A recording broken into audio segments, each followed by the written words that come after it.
കുക്കറിൽ വളരെ എളുപ്പത്തിൽ തയ്യാറാക്കാൻ പറ്റുന്ന 6 പ്രധാനപ്പെട്ട സദ്യ വിഭവങ്ങളാണ് ഇന്നത്തെ വീഡിയോയിലുള്ളത്. എളുപ്പത്തിൽ തയ്യാറാക്കാൻ പറ്റുന്ന മറ്റ് 8 കൂട്ടം സദ്യ വിഭവങ്ങളുടെ റെസിപ്പീസ് ഞാൻ 2 ദിവസം മുൻപ് ഇട്ടിട്ടുണ്ടായിരുന്നു. കാണാത്തവർ കണ്ടു നോക്കണേ. ഇത് അവിയലാണ്. അവിയൽ നമുക്ക് കുക്കറിൽ ഒട്ടും തന്നെ കഷ്ണങ്ങളൊന്നും ഉടഞ്ഞു പോവാതെ വളരെ പെട്ടെന്ന് ഉണ്ടാക്കിയെടുക്കാനായിട്ട് പറ്റും. അതിനായിട്ട് ഞാനിവിടെ ചേന, ബീൻസ്, ക്യാരറ്റ്, മുരിങ്ങക്കായ, കോവയ്ക്ക, പച്ചക്കായ, പിന്നെ പച്ചപ്പയർ ഇത്രയാണ് എടുത്തിരിക്കുന്നത്. പാവയ്ക്ക എടുത്തിട്ടില്ല. പാവയ്ക്ക ഇഷ്ടമുള്ളവർക്ക് അതും ചേർക്കാവുന്നതാണ്. ഇനി ഇതാ ഞാനിവിടെ ഒരു കുക്കർ എടുത്തിട്ടുണ്ട്. ഈ കഷ്ണങ്ങളൊക്കെ കുക്കറിലേക്ക് ഇടുകയാണ്. 2 പച്ചമുളക് കീറിയതും കുറച്ച് കറിവേപ്പിലയും ആവശ്യത്തിന് ഉപ്പും കൂടി ചേർത്ത് കൊടുക്കാം. 1/4 ടീസ്പൂൺ മഞ്ഞൾപ്പൊടിയും 1/2 ഗ്ലാസ് വെള്ളം ഒഴിച്ച് ഒന്ന് മിക്സ് ചെയ്തതിന് ശേഷം ഇതൊന്ന് അടച്ചു വെച്ച് ഒരു വിസിൽ വരുന്നത് വരെ വേവിച്ചെടുക്കാം. ഒരു വിസിൽ വന്നതിന് ശേഷം ഫുൾ പ്രഷർ പോകാനായിട്ടൊന്നും വെയിറ്റ് ചെയ്യാൻ പാടില്ല. വന്ന ഉടനെ തന്നെ പ്രഷർ റിലീസ് ചെയ്ത് നമുക്കിത് തുറന്നെടുക്കണം. ഇല്ലെങ്കിൽ ഇത് വല്ലാതെ വെന്ത് കുഴഞ്ഞു പോകും. ഇത് വെന്ത് വരുമ്പോഴേക്കും നമുക്ക് അരപ്പ് തയ്യാറാക്കാം. അതിനായിട്ട് ഞാനിതാ ഇവിടെ 5 ടേബിൾ സ്പൂണോളം ചിരകിയ തേങ്ങ എടുത്തിട്ടുണ്ട്. ഇതിലേക്ക് കുറച്ച് കറിവേപ്പിലയും 2 പച്ചമുളകും നല്ലൊരു ടേസ്റ്റ് കിട്ടാനായിട്ട് ഒരു ചെറിയ കഷ്ണം ഇഞ്ചിയും കൂടി ചേർക്കുകയാണ്. എന്നിട്ട് വെള്ളമൊന്നും ഒഴിക്കാതെ ഇതൊന്ന് ചതച്ചെടുത്ത് കൊണ്ടുവരാം.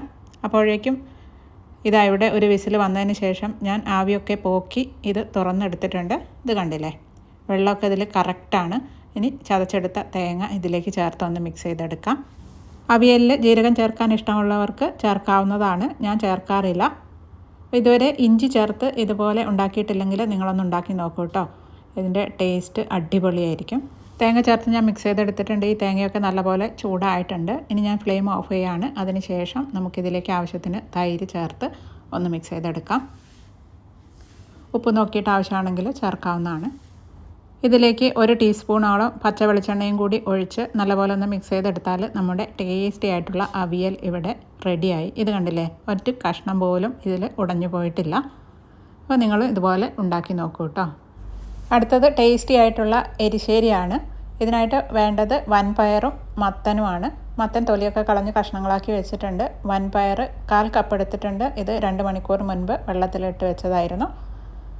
ഈ വൻപയർ ഞാൻ കുക്കറിലേക്ക് ഇട്ട് കൊടുത്തിട്ടുണ്ട്. ആവശ്യത്തിന് വെള്ളം ഒഴിച്ചിട്ടുണ്ട്. ഇതിലേക്ക് 1/4 ടീസ്പൂൺ മഞ്ഞൾപ്പൊടിയും 1/2 ടീസ്പൂൺ മുളക് പൊടിയും ആവശ്യത്തിന് ഉപ്പും ചേർത്ത് കുക്കർ അടച്ചു വെച്ച് ഒരു 4 വിസിൽ വരുന്നത് വരെ വേവിച്ചെടുക്കാം. ഇത് വെന്ത് വരുമ്പോഴേക്കും അരപ്പ് തയ്യാറാക്കാം. 3 ടേബിൾ സ്പൂൺ ചിരകിയ തേങ്ങ എടുക്കുകയാണ്. ഇതിലേക്ക് 1/4 ടീസ്പൂൺ ചെറിയ ജീരകം ചേർക്കാം. ആവശ്യത്തിന് വെള്ളം ഒഴിച്ച് ഇതൊന്ന് അരച്ചെടുക്കാം. ഇത് വല്ലാതെ അങ്ങ് സ്മൂത്താക്കി അരയ്ക്കേണ്ട ആവശ്യമില്ല. ഇപ്പോൾ ഇതാ നമ്മുടെ വൻപയർ നന്നായിട്ട് തന്നെ വെന്തിട്ടുണ്ട്. പ്രഷറൊക്കെ പോയതിന് ശേഷം ഞാനിതൊന്ന് തുറന്നിട്ടുണ്ട്. ഇതിലേക്ക് മത്തൻ്റെ കഷ്ണങ്ങൾ ഇട്ട് കൊടുക്കുകയാണ്. ഇതിലേക്ക് ഇനി വേറെ വെള്ളമൊന്നും ഞാൻ ഒഴിക്കുന്നില്ല. ഒന്ന് മിക്സ് ചെയ്തതിന് ശേഷം അടച്ചു വെച്ച് ഒറ്റ വിസിൽ വരുന്നത് വരെ ഒന്ന് വേവിച്ചെടുക്കാം.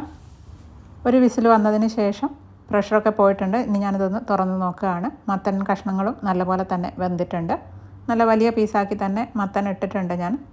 ഇത് വല്ലാതെ അങ്ങ് വെന്ത് ഉടഞ്ഞു പോകാതിരിക്കാൻ വേണ്ടിയിട്ടാണ് അങ്ങനെ ചെയ്തത്. വേണമെങ്കിൽ ഒന്ന് ഉടച്ചു കൊടുക്കാവുന്നതാണ്. ഇനി നമുക്കിതിലേക്ക് അരപ്പ് ചേർത്ത് കൊടുക്കണം.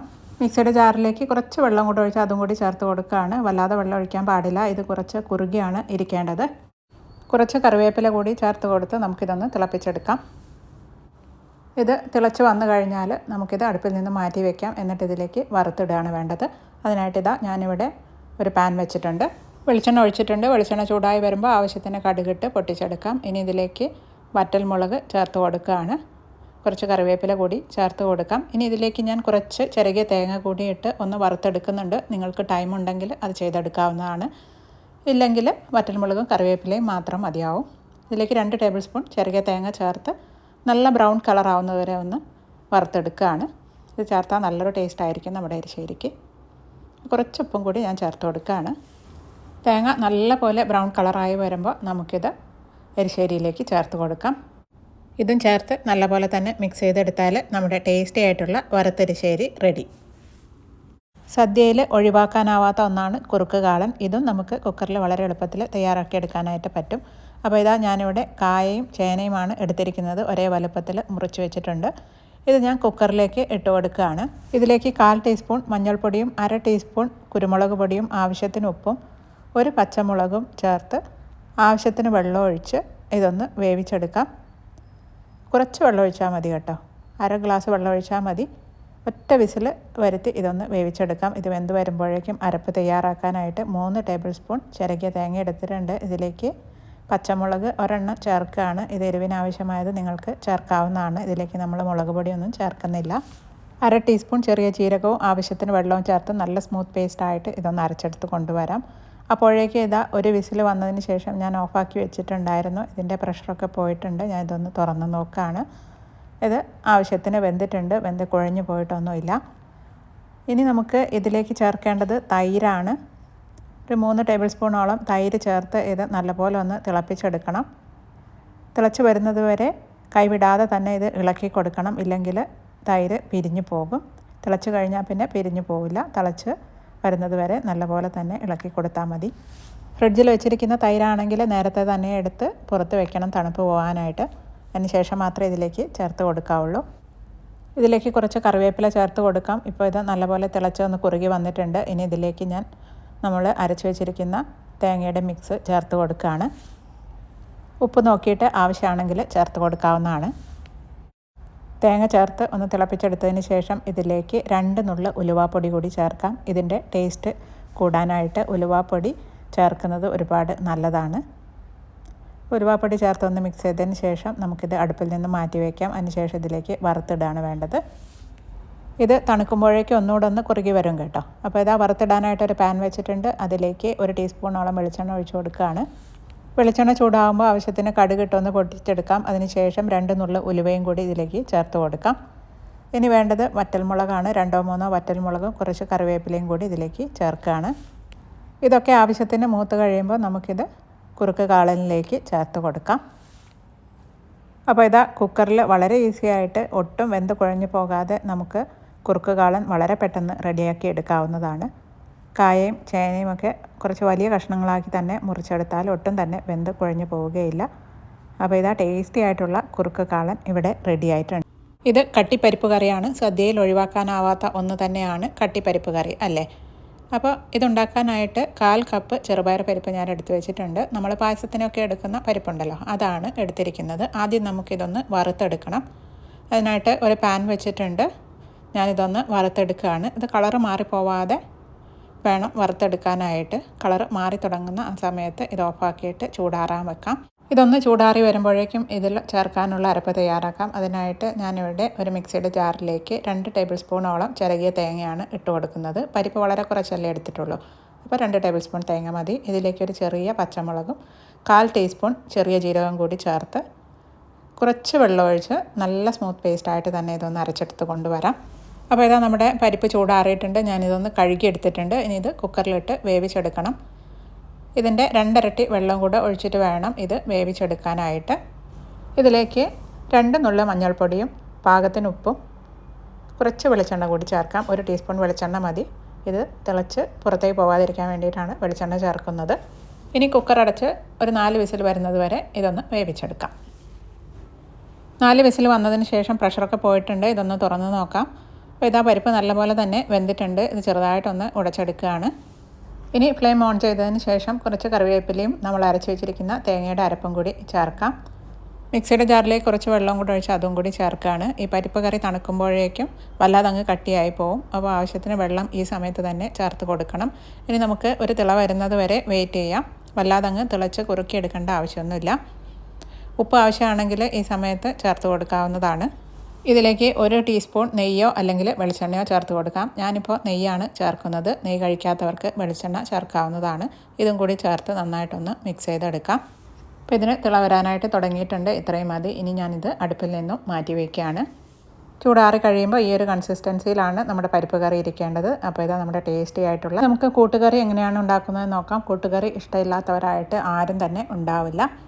അപ്പോൾ ഇതിനായിട്ട് ഞാൻ ഇന്നലെ രാത്രി കടല വെള്ളത്തിലിട്ട് വെച്ചതാണ്. പിന്നെ വേണ്ടത് കായയും ചേനയുമാണ്. കടല നമുക്ക് ആദ്യം ഒന്ന് വേവിച്ചെടുക്കാം. അതിനായിട്ട് കുക്കറിലേക്ക് ഇട്ട് കൊടുക്കാം. പാകത്തിന് വെള്ളം ഒഴിച്ചിട്ടുണ്ട്. ഇതിലേക്ക് പാകത്തിന് ഉപ്പും 2 നുള്ള് മഞ്ഞൾപ്പൊടിയും ചേർത്ത് നന്നായിട്ടൊന്ന് മിക്സ് ചെയ്തതിന് ശേഷം കുക്കർ അടച്ചു വെച്ച് 4 വിസിൽ വരുന്നത് വരെ വേവിച്ചെടുക്കാം. കായ മുറിച്ച് വെള്ളത്തിലിട്ട് വെച്ചിട്ടുണ്ട്. ചേനയും മുറിച്ച് വെച്ചിട്ടുണ്ട്. ഇതൊക്കെ ഒരേ അളവ് തന്നെയാണ് എടുക്കുന്നത്. ഇനി ഇതൊരു ചട്ടിയിലാണ് ഞാൻ വേവിച്ചെടുക്കുന്നത്. അതിനായിട്ട് കായയും ചേനയും ഇതിലേക്ക് ഇട്ട് കൊടുക്കുകയാണ്. ഇത് നിങ്ങൾക്ക് കുക്കറിലും വേവിച്ചെടുക്കാവുന്നതാണ്. കടല വെന്ത് കഴിഞ്ഞതിന് ശേഷം കുക്കർ തുറന്ന് കായയും ചേനയും അതിലേക്കിട്ട് ഒറ്റ വിസിൽ വരുത്തി വേവിച്ചെടുത്താൽ മതി. അപ്പോൾ പെട്ടെന്ന് വേവിച്ചെടുക്കാവുന്നതാണ്. ഞാനിപ്പോൾ ഇത് ചട്ടിയിലാണ് വേവിച്ചെടുക്കുന്നത്. ഇതിലേക്ക് ആവശ്യത്തിന് മഞ്ഞൾപ്പൊടി ചേർത്ത് കൊടുക്കുകയാണ്. 1/2 ടീസ്പൂൺ കാശ്മീരി മുളക് പൊടിയും 1/2 ടീസ്പൂൺ കുരുമുളക് പൊടിയുമാണ് ചേർക്കുന്നത്. ഇതിന് കുരുമുളക് പൊടിയുടെ ടേസ്റ്റാണ് മുൻപിൽ നിൽക്കേണ്ടത്. പാകത്തിന് ഉപ്പും കൂടി ചേർക്കുകയാണ്. കുറച്ച് കറിവേപ്പിലയും കൂടി ചേർത്തതിന് ശേഷം ഇത് നല്ലപോലെ ഒന്ന് മിക്സ് ചെയ്ത് അടച്ചു വെച്ച് വേവിച്ചെടുക്കാം. ഇത് വെന്ത് വരുമ്പോഴേക്കും അരപ്പ് തയ്യാറാക്കാം. അതിനായിട്ട് ഒരു തേങ്ങ ചിരകിയത് ഞാനിവിടെ എടുത്ത് വെച്ചിട്ടുണ്ട്. ഇതിൻ്റെ 1/3 ഭാഗം മതി നമുക്ക് അരപ്പ് തയ്യാറാക്കാനായിട്ട്. ബാക്കി നമുക്ക് വറുത്തിടാനായിട്ട് എടുക്കാം. അപ്പോൾ മിക്സിയുടെ ജാറിലേക്ക് എടുത്തു വെച്ചിരിക്കുന്ന തേങ്ങ ഇട്ട് കൊടുക്കുകയാണ്. കുറച്ച് കറിവേപ്പിലയും 1/4 ടീസ്പൂൺ ചെറിയ ജീരകവും ആവശ്യത്തിന് വെള്ളവും ചേർത്ത് നല്ല സ്മൂത്തായിട്ട് തന്നെ ഇതൊന്ന് അരച്ചെടുത്ത് കൊണ്ടുവരാം. നമ്മൾ വേവിക്കാനായിട്ട് വെച്ചിരുന്ന കായയും ചേനയും കടലയും ഒക്കെ നല്ലപോലെ തന്നെ വെന്തിട്ടുണ്ട്. ഇനി നമുക്ക് ഈ കടല നമ്മുടെ ചട്ടിയിലേക്ക് ചേർത്ത് കൊടുക്കാം. ഇതിലേക്ക് അരച്ച് വെച്ചിരിക്കുന്ന തേങ്ങയുടെ അരപ്പും കൂടി ചേർത്ത് കൊടുക്കുകയാണ്. മിക്സിയുടെ ജാറിൽ കുറച്ച് വെള്ളം കൂടി ഒഴിച്ച് അതും കൂടി ചേർത്ത് കൊടുക്കാം. ഒരുപാട് വെള്ളം ഒഴിക്കരുത്. ഇത് കുറച്ച് കുറുകി തന്നെയാണ് ഇരിക്കേണ്ടത്. നന്നായിട്ടൊന്ന് മിക്സ് ചെയ്തതിന് ശേഷം ഒന്ന് തിള വരുന്നത് വരെ വെയിറ്റ് ചെയ്യാം. തിളച്ച് വരാനായിട്ട് തുടങ്ങുമ്പോൾ നല്ലപോലെ ഒന്ന് മിക്സ് ചെയ്ത് ഇത് അടുപ്പിൽ നിന്നും മാറ്റി വയ്ക്കാം. ഇനി ഇതിലേക്ക് നമുക്ക് വറുത്തിടാണ് വേണ്ടത്. അതിനായിട്ട് ഒരു പാനിലേക്ക് 1.5 ടേബിൾ സ്പൂണോളം വെളിച്ചെണ്ണ എടുക്കാം. ഇതിലേക്ക് 1/4 ടീസ്പൂൺ ജീരകവും 1 ടീസ്പൂണോളം ഉഴുന്നുപരിപ്പാണ് ചേർക്കുന്നത്. കടുക് ചേർക്കുന്നില്ല. കടുക് ഇഷ്ടമുള്ളവർക്ക് ചേർക്കാവുന്നതാണ് കേട്ടോ. ഇതൊന്ന് മൂത്ത് വരുമ്പോൾ ഇതിലേക്ക് നമ്മൾ നേരത്തെ മാറ്റി വെച്ചിരുന്ന ചിരകിയ തേങ്ങ ചേർത്ത് നല്ല ബ്രൗൺ കളറാവുന്നത് വരെ ഒന്ന് വറുത്തെടുക്കാം. ഇങ്ങനെ ചിരകിയ തേങ്ങ നല്ല ബ്രൗൺ കളറാക്കി വറുത്തിട്ടാൽ നല്ലൊരു ടേസ്റ്റ് ആയിരിക്കും നമ്മുടെ കൂട്ടുകറിക്ക്. ഇപ്പോൾ ഇതാ നല്ല ബ്രൗൺ കളറായിട്ടുണ്ട്. ഇനി ഞാനിത് നമ്മുടെ കൂട്ടുകറിയിലേക്ക് ചേർത്ത് കൊടുക്കുകയാണ്. അപ്പോൾ ഇത്രയേ ഉള്ളൂ, നമ്മുടെ ടേസ്റ്റി ആയിട്ടുള്ള കൂട്ടുകറി ഇവിടെ റെഡി ആയിട്ടുണ്ട്. ഏറ്റവും അവസാനം കുറച്ച് കറിവേപ്പില കൂടി മുറിച്ച് ഇതുപോലെ ഒന്ന് ചേർത്ത് മിക്സ് ചെയ്തെടുക്കാം. ഇതൊന്ന് ചൂടാറിയതിന് ശേഷം വേണം കഴിക്കാനായിട്ട്. നല്ല ടേസ്റ്റായിരിക്കും. അടുത്തത് സാമ്പാറാണ്. സാമ്പാറിൻ്റെ വീഡിയോ ഞാൻ ഓൾറെഡി ഇട്ടിട്ടുള്ളതാണ്. പക്ഷേ വിഷുവിനും ഓണത്തിനൊക്കെ സാമ്പാറില്ലാതെ എന്ത് സദ്യ അല്ലേ. അതുകൊണ്ട് ഞാൻ ഒന്നുകൂടി ഇത് ഇടുകയാണ്. ഒരു കുക്കർ എടുത്തിട്ടുണ്ട്. അതിലേക്ക് 1/2 കപ്പോളം തുവരപ്പരിപ്പ് എടുത്തിട്ടുണ്ട്. നല്ലപോലെ കഴുകിയതിന് ശേഷം അതിലേക്ക് ആവശ്യത്തിന് വെള്ളം ഒഴിച്ചിട്ടുണ്ട്. 1/4 ടീസ്പൂണോളം മഞ്ഞൾപ്പൊടിയും 1 ടീസ്പൂണോളം വെളിച്ചെണ്ണയും കൂടെ അതിലേക്ക് ഒഴിച്ചു കൊടുത്തിട്ടുണ്ട്. നല്ലപോലെ മിക്സ് ചെയ്ത് കുക്കർ അടച്ച് വെച്ച് ഒരു 4 വിസിൽ വരുന്നത് വരെ ഇതൊന്ന് വേവിച്ചെടുക്കാം. ഇനി നമുക്ക് വേണ്ടത് വാളൻപുളിയാണ്. ഒരു നെല്ലിക്ക വലുപ്പത്തിലുള്ള വാളൻപുളി കുതിരാനായിട്ട് കുറച്ച് ചൂടുവെള്ളം ഒഴിച്ച് വയ്ക്കാം. ഇനി ഇതിൽ ചേർക്കാനായിട്ട് ക്യാരറ്റ്, പൊട്ടാറ്റോ, മുരിങ്ങക്കായ, വഴുതനങ്ങ, 1/2 കഷ്ണം തക്കാളി, പിന്നെ 2 വെണ്ടയ്ക്ക, കറിവേപ്പില, പച്ചമുളക്, ചെറിയ ഉള്ളി, വെളുത്തുള്ളി ഇത്ര എടുത്ത് വെച്ചിട്ടുണ്ട്. 4 വിസിൽ വന്നതിന് ശേഷം പ്രഷറൊക്കെ പോയിട്ടുണ്ട്. പരിപ്പ് ഇതാ നല്ലതുപോലെ തന്നെ വെന്തിട്ടുണ്ട്. ഇനി നമുക്ക് ഇതിലേക്ക് എടുത്തു വെച്ചിരിക്കുന്ന പച്ചക്കറികൾ ചേർത്ത് കൊടുക്കാം. തക്കാളിയും വെണ്ടയ്ക്ക ഒഴികെ ബാക്കിയെല്ലാം ഞാൻ ഇതിലേക്ക് ചേർത്തിട്ടുണ്ട്. 2 പച്ചമുളകും കൂടി ചേർക്കുകയാണ്. ഇനി ഇതിലേക്ക് 1/2 ടീസ്പൂൺ മഞ്ഞൾപ്പൊടിയും 1 ടീസ്പൂൺ മുളക് പൊടിയും പാകത്തിന് ഉപ്പും ചേർത്തതിന് ശേഷം ആവശ്യത്തിന് വെള്ളം ഒഴിച്ച് നല്ലപോലെ ഒന്ന് മിക്സ് ചെയ്ത് കുക്കർ അടച്ച് വെച്ച് ഒരു വിസിൽ വരുന്നത് വരെ ഒന്ന് വേവിച്ചെടുക്കാം. ഇനി നമുക്ക് ഇതിലേക്ക് തേങ്ങ വറുത്തെടുക്കാനുണ്ട്. അതിനായിട്ട് 1/2 കപ്പ് തേങ്ങ ഞാനിവിടെ എടുത്ത് വെച്ചിട്ടുണ്ട്. ഇതിലേക്ക് കുറച്ച് ഇൻഗ്രീഡിയൻസ് ചേർക്കാനുണ്ട്. 3 ചെറിയ ഉള്ളി അരിഞ്ഞതും 2 വെളുത്തുള്ളി കീറിയതും കൂടി ചേർക്കുകയാണ്. വെളുത്തുള്ളി ഇഷ്ടമില്ലാത്തവർ ചേർക്കണ്ട. കുറച്ച് കറിവേപ്പില ചേർക്കുകയാണ്. 1/4 ടീസ്പൂൺ ചെറിയ ജീരകം, 2 നുള്ള് കടുക്, 2 നുള്ള് ഉലുവ, 1/2 ടീസ്പൂൺ ഉഴുന്നുപരിപ്പ്, ഒരു 3/4 ടീസ്പൂണോളം തുവരപ്പരിപ്പ്, 1 ടീസ്പൂണോളം കടലപ്പരിപ്പ്, 1 ടീസ്പൂൺ കുരുമുളക്, പിന്നെ കായത്തിൻ്റെ പൊടി 1 ടീസ്പൂണോളം ചേർത്തിട്ടുണ്ട്. ഇത്രയാണ് ചേർത്തിരിക്കുന്നത്. ഇനി നമുക്കിത് ഫ്രൈ ചെയ്തെടുക്കുകയാണ് വേണ്ടത്. ഈ തേങ്ങയുടെ അരപ്പിലാണ് നമ്മുടെ സാമ്പാറിൻ്റെ ടേസ്റ്റ് ഇരിക്കുന്നത്. അപ്പോൾ വറുത്തെടുക്കുന്നതിന് മുമ്പായിട്ട് നമുക്ക് ഈ എണ്ണയിൽ തന്നെ നമ്മൾ മുറിച്ച് വെച്ചിരിക്കുന്ന വെണ്ടയ്ക്ക ഒന്ന് വാട്ടിയെടുക്കാം. വെണ്ടയ്ക്ക ഒരുപാടങ്ങ് വെന്ത് കുഴഞ്ഞു പോകാതിരിക്കാനാണ് ആദ്യം ഒന്ന് വാട്ടിയെടുക്കുന്നത്. വെണ്ടയ്ക്ക വാടി വന്നതിന് ശേഷം ഇതൊരു പ്ലേറ്റിലേക്ക് മാറ്റുകയാണ്. ഇനി ഇതേ എണ്ണയിൽ തന്നെ നമുക്ക് എടുത്തു വെച്ചിരിക്കുന്ന ചിരകിയ തേങ്ങയും ബാക്കിയുള്ള ഇൻഗ്രീഡിയൻസും കൂടി ചേർത്ത് നല്ല ബ്രൗൺ കളർ ആവുന്നത് വരെ ഒന്ന് വഴറ്റിയെടുക്കാം. തേങ്ങ നന്നായിട്ട് മൂത്ത് വന്നു കഴിഞ്ഞാൽ തീ നല്ലതുപോലെ കുറച്ച് വെക്കുക.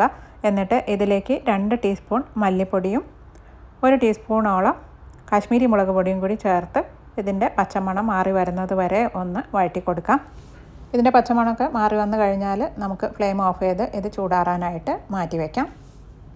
ചൂടാറി കഴിഞ്ഞാൽ മിക്സിയുടെ ജാറിലേക്കിട്ട് ഒട്ടും തന്നെ വെള്ളം ഒഴിക്കാതെ ഇതൊന്ന് അരച്ചെടുത്ത് കൊണ്ടുവരാം. അപ്പോൾ ഇത് കണ്ടില്ലേ, ഇതുപോലെയാണ് നമുക്ക് കിട്ടുക. ഒട്ടും തന്നെ വെള്ളം ചേർക്കേണ്ട ആവശ്യമില്ല.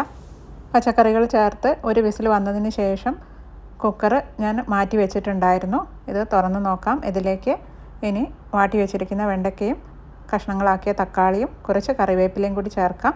പാകത്തിന് ഉപ്പും കൂടി ചേർത്തതിന് ശേഷം ഈ വെണ്ടയ്ക്കയും തക്കാളിയും ഒന്ന് വെന്ത് വരുന്നത് വരെ വെയിറ്റ് ചെയ്യാം.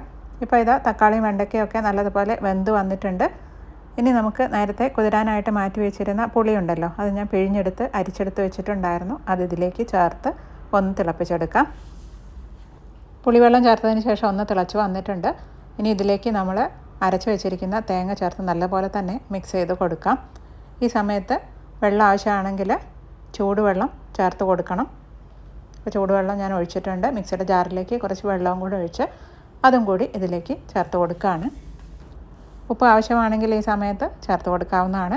കുറച്ച് കറിവേപ്പില കൂടി ചേർത്ത് കൊടുക്കാം. എന്നിട്ട് ഇത് ഒരു 4-5 മിനിറ്റ് നല്ലതുപോലെ തന്നെ ഒന്ന് തിളപ്പിച്ചെടുക്കാം. നമ്മൾ ചേർത്തിരിക്കുന്ന തേങ്ങയിലെ മിക്സിൻ്റെ ഫ്ലേവറൊക്കെ ഇതിലേക്ക് നല്ലപോലെ ഇറങ്ങണം. ഞാനിതിലേക്ക് സാമ്പാർ പൊടിയൊന്നും ചേർത്തിട്ടില്ല. സാമ്പാർ പൊടിയിലുള്ള എല്ലാ ഇൻഗ്രീഡിയൻസും തേങ്ങ വറുക്കുമ്പോൾ അതിലേക്ക് ചേർത്തിട്ടുണ്ട്. ഇപ്പോൾ ഇത് 5 മിനിറ്റ് ഇത് ഞാൻ തിളപ്പിച്ചെടുത്തിട്ടുണ്ട്. ഇനി ഇതിലേക്ക് മല്ലിയില കൂടി ചേർത്തതിന് ശേഷം ഫ്ലെയിം ഓഫ് ചെയ്ത് ഇത് അടുപ്പിൽ നിന്നും മാറ്റി വയ്ക്കാം. അതിന് ശേഷം ഇതിലേക്ക് കടുക് വറുത്തിടാം. പാൻ വെച്ചിട്ടുണ്ട്. പാനിലേക്ക് 1 ടേബിൾ സ്പൂണോളം വെളിച്ചെണ്ണ ഒഴിച്ചു കൊടുക്കുകയാണ്. ഇതിലേക്ക് ആവശ്യത്തിന് കടുക് ചേർക്കാം. 2 നുള്ള് ഉലുവയും കുറച്ച് ഉണക്കമുളകും കറിവേപ്പിലയും ചേർത്തതിന് ശേഷം ഇതൊന്ന് മൂപ്പിച്ച് നമ്മുടെ സാമ്പാറിലേക്ക് ചേർത്ത് കൊടുക്കാം. നല്ല അടിപൊളി സാമ്പാറല്ലേ. അപ്പോൾ നിങ്ങൾ ഇതുവരെ സാമ്പാർ ഇതുപോലെ തയ്യാറാക്കിയിട്ടില്ലെങ്കിൽ ഒന്ന് തയ്യാറാക്കി നോക്കൂ കേട്ടോ. അടിപൊളി ടേസ്റ്റാണ്. ഒരു പ്രാവശ്യം ഇതുപോലെ തയ്യാറാക്കിയാൽ നിങ്ങൾ പിന്നെ ഇതുപോലെ മാത്രമേ ഉണ്ടാക്കുകയുള്ളൂ. വറുത്തിട്ടതിന് ശേഷം 1 മണിക്കൂറെങ്കിലും നമുക്കിത് അടച്ചു വയ്ക്കാം. നല്ലപോലെ ചൂടാറിയതിന് ശേഷം വേണം ഉപയോഗിക്കാനായിട്ട്. അപ്പോഴാണ് സാമ്പാറിൻ്റെ കറക്റ്റ് ടേസ്റ്റ് കിട്ടുന്നത്. ഈ വിഭവങ്ങളെല്ലാം നിങ്ങൾക്ക് ഇഷ്ടമായിട്ടുണ്ടാകുമെന്ന് വിചാരിക്കുന്നു. എല്ലാവർക്കും വിഷു ആശംസകൾ.